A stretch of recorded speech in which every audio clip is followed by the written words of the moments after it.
तर हे बघा, आम्ही आता आलो होतो, परत सूर्य मावळायला लागलाय आणि बागेत चक्कर मारायला आलो होतो. बागेतलं सगळं काम जे आहे ते झालेलं आहे, पण रोजचे रोज चक्कर मारायला आलं म्हणजे कळतं की आतमध्ये फळं वगैरे, तर चक्कर मारल्यानंतरच सगळं कळतं. तर म्हटलं चला तुम्हाला थोडंसं दाखवावं पण आणि माहिती पण द्यावं. तर भरपूर जणांचे कमेंट असतं की ताई माहिती पण देत चला, तर म्हटलं चला त्याच्यावरती पण व्हिडिओ बनवू. असं घ्यायचं बॅकने. तर मित्रांनो नमस्कार. तर आज आपण परत बागेत आलो होतो चक्करला. रोज एक चक्कर आपण बागेत संपूर्ण मारतो, कारण की काही फळं वगैरे जर खराब दिसले तर काढून घ्यायची. तर आता थोड्यावरती बाग आली आपली आणि 2-3 कमेंट्स होत्या. एक कमेंट्स अशी होती, काळ्या जमिनीत बाग जमतो का नाही.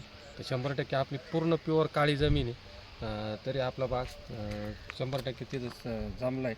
फक्त ही रिक्वायरमेंट एवढीच आहे की तुमच्या बागेतलं जे पाणी, ते पाणी पूर्णपणे निघून गेलं पाहिजे. बागेचं बाहेर पूर्ण पाण्याचा निचरा झाला पाहिजे, जेणेकरून पाऊस उघडल्यानंतर पाणी आपलं वावरात थांबलं नाही पाहिजे. कारण की ऑलरेडी हे कमी पाण्याचं पीक आहे, त्याच्यामुळं जास्त पाणी नको.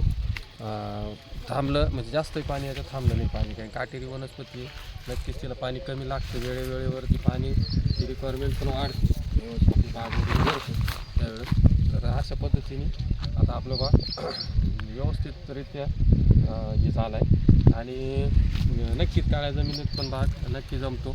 तर त्याचा काही प्रॉब्लेम नाही, फक्त पाण्याचं निचरा होईल अशी जमिनीची निवड करा. आपण 2-3 कामं थोडी वेगळे केली. पहिली गोष्ट तर बाग आपण लेट धरला आहे, जेणेकरून पूर्ण झाडं मॅच्युअर झाली. समोरचं झाड तुम्ही बघू शकता, एकदम जबरदस्त असं झाड म्हणजे तयार झालं आहे, जेणेकरून जो माल आपल्याला पहिल्या वर्षी दुसऱ्या वर्षी भेटणार होता तो आपल्या पहिल्याच वर्षी भेटतो.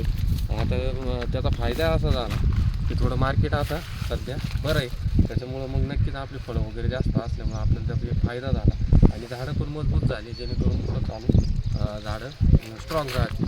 आता कमी वयामध्ये जर झाडं धरली तर कमी वयाच्या झाडांमध्ये प्रॉब्लेम काय येतो की मर रोगाला आणि याला झाडं लवकर बळी पडतं. त्याच्यामुळे बागांची आपली बरीचशी झाडं कमी होतात, कारण की एकदा झाड गेल्यानंतर परत त्या जागेवर दुसरं झाड बोलणं लवकर शक्य नाही. एक तर होतच नाही, झालं पण तरी त्याला खूप वेळ लागतो. तर अशा पद्धतीने माल जबरदस्त असा माल बागाला लागला आहे. साईज वगैरे जबरदस्त आहे. आपण स्लरीचा चांगला वापर केला आहे. ती स्लरी बी उद्या बनवायची. आता एक 4थी-5वी वेळ स्लरी सोडायची.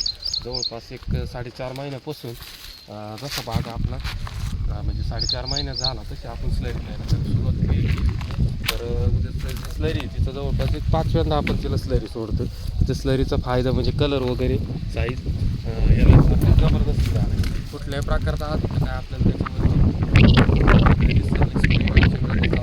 पाण्याचं नियोजन एकदम व्यवस्थित, पाणी नियोजन जमलं 100% आपल्याला बाग हा जमणारच आहे. तर अशा पद्धतीने आता आपलं चालू, काही प्रॉब्लेम नाही. लावलं तरी किंवा जास्त होत आहे किंवा बागाची लागवड वगैरे हा पुढचा विषय, पण आपले प्रयत्न करणं गरजेचं आहे. जास्त जरी झाली तरी त्याची रिक्वायरमेंट खूप चांगल्या प्रकारे.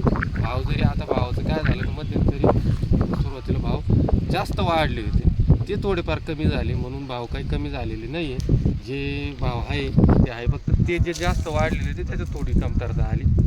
म्हणून आजचा जो भाव आहे त्या भावात मी बाग 100% परवडतो जर क्वालिटी असली. मालाला क्वालिटी असली, साईज असली. आता हा सगळा साईजवर आहे, जेवढी साईज जेवढा मालाला क्वालिटी तेवढं मार्केट आपल्याला भेटणार, त्याचा काही प्रॉब्लेम नाही. जवळपास बघायला गेलं तर पहिलं वर्षाची फळे बघू शकतो, जवळपास एक कॅरेटच्या वरच माल आपला पहिल्या वर्षी आपल्याला भेटणार आहे. तर अशा पद्धतीने 475 झाडांचा प्लॉट आहे, सिंगल कोट पद्धतीने आपण झाडं, त्याच्यामुळे झाडं पण जास्त बसले आणि स्प्रे वगैरे व्यवस्थित. झाडं तुम्ही बघू शकता, फळ एकदम मोकळ्या येते, त्याच्यामुळे स्प्रे वगैरे व्यवस्थित बसते आणि त्याचा पण फायदा आपल्याला होतो. आणि दुसरी गोष्ट, 1 एकराचा पूर्ण प्लॉट आहे. तर अशा पद्धतीने मग साईज तुम्ही बघू शकता. ही साईज अशी बऱ्याचशा ठिकाणी म्हणजे एक 150 ग्रॅमचं पुढं 150 ते 200 ग्रॅमपर्यंत तिथं मध्ये पण तुम्ही बघू शकता फळं एकदम जबरदस्त अशी साईज आपल्याला भेटली. तर स्लरीचा नक्की फायदा झाला. एक स्लरी सोडल्यानंतर एक 4-5व्या दिवशी बऱ्यापैकी आपण त्याचे रिझल्ट पण बघितले, कारण की बागामध्ये रोजचं चक्कर आहे. तर आता समोरचं पण झाड बाग एकदम मोकळं आहे, गर्दी वगैरे नाही, कारण सिंगल खोडामुळे जास्त गर्दी त्याच्यामध्ये होत नाही. व्यवस्थित आपण फक्त एकच आहे की स्ट्रक्चर पक्का करावं लागणार आहे सिंगल खोडाला, कारण स्ट्रक्चर कच्चं करून चालत नाही. तर अशा पद्धतीने आपण स्ट्रक्चर अँगल बिंगल करून स्ट्रक्चर एकदम पक्क केलं. तर साईज बघू शकता तुम्ही कशा प्रकारे फळांची झाली. तर आपल्याला पण काही माहिती नव्हती, नवीनच सुरुवात होती, पण हळूहळू त्याच्यात उतरल्यानंतर माहिती होत गेली आणि आपण इथपर्यंत आता पोचलो. थोड्या दिवसात हार्वेस्टिंग वगैरे आपली 100% होणार आहे. तर बघू आता काय होतं काय नाही.